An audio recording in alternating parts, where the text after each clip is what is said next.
বুলবুলিপুর স্টেশনে। তো তিনটা দেখা যাচ্ছে, কোন রাস্তা দিকে যাব আমার বান্ধবীর বাড়িতে।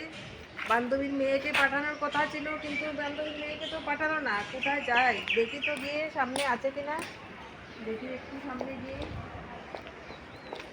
সব লোকজন তো চলে গিয়েছে, তো আমি তো যাইনি, কারণ রাস্তাটা চিনি না তো। তাই আমার বান্ধবীকে একটা ফোন দেই।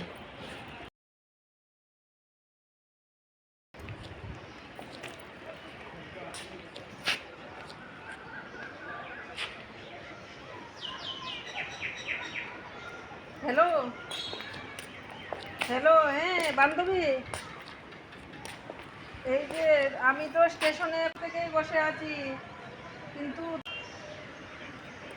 মেয়েকে যে পাঠানোর কথা ছিল, পাঠালে না তো।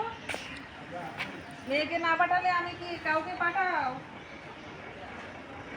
তোমার বাড়ির লোক কাউকে পাঠাও, আমি তো চিনতে পারছি না কোন রাস্তা দিকে যাব, কিছুই বুঝতে পারছি না গো। আমি স্টেশনের ভিতরেই আছি, বাইরে আর যাইনি, বেরোইনি, সব লোক চলে গেছে। আমার বান্ধবী কোথায় গিয়ে?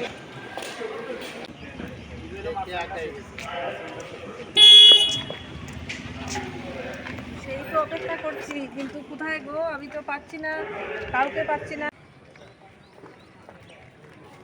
এই আন্টি, আপনি কখন এসেছেন? মা আমাকে পাঠিয়েছে আপনাকে নেবার জন্য। তখন থেকেই বসে আছি স্টেশনে, কিন্তু আমি তো ওই ওই জায়গাটা কোথায় কোনো কিছু চিনি না তো, অজানা অচেনা জায়গা, সেই জন্য আমি এখানে দাঁড়িয়ে আছি, তোমার অপেক্ষা করছি আমি। চলো এবার। তোমার মা তো তোমাকে পাঠিয়েছে না আমাকে নেওয়ার জন্য? আপনি কখন থেকে এসে দাঁড়িয়ে আছেন?